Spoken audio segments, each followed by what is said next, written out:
Hello, my name is Tyson Lytle. I'm from the United States of America, here to demonstrate and show you about tattooing. And we're first going to start off with tattoo history. There are many reasons to believe that tattooing was the first practiced art form around, as far back as caveman painting the walls. Tattooing is practiced around the world, from India to North Africa. Also, many different techniques are used around the world to introduce pigments beneath the skin. This suggests that instead of starting in one place and then spreading as a fashion caught across the globe, tattooing is a reflection of the basic human desire or need to decorate one's body, to show individuality and style, and just to be a little different. In our society, a tattoo is a symbol, a physical manifestation of one's individuality.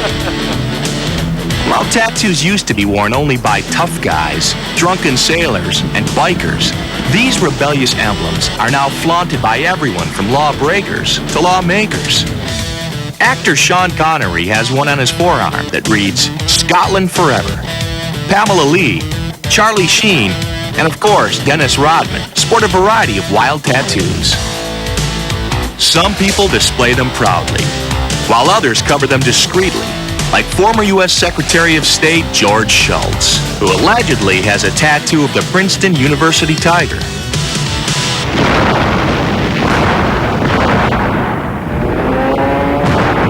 Years later, during World War II, tattoos found a new and extremely enthusiastic audience.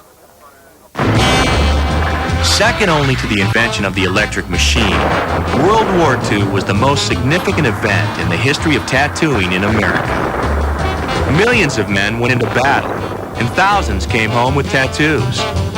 I don't know what it is about war, but for some reason people get real patriotic and real religious around wartime.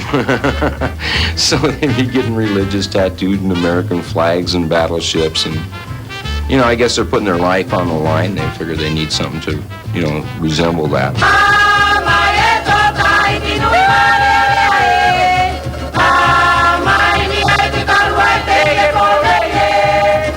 The word tattoo comes from the Polynesian tatau, meaning to tap.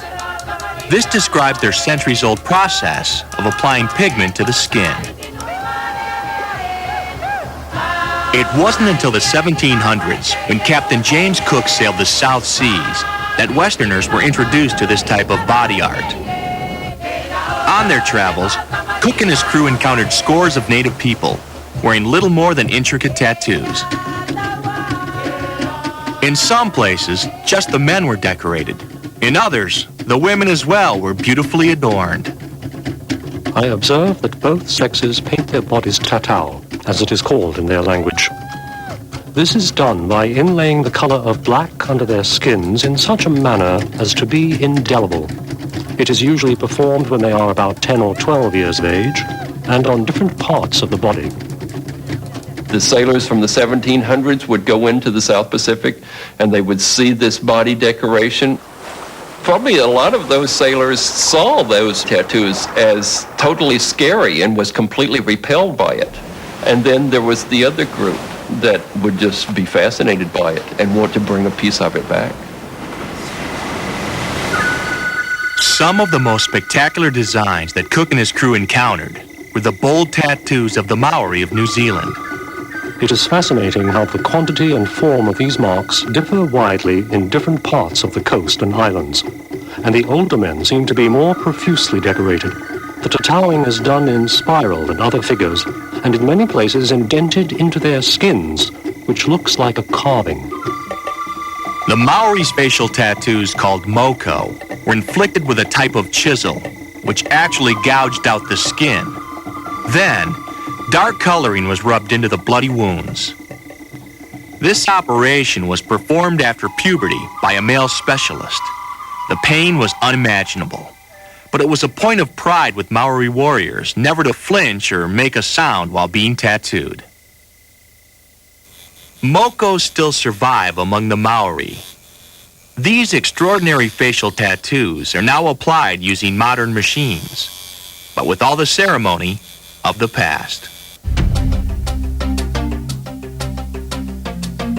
Today, these ancient designs and rituals are inspiring a whole new subculture.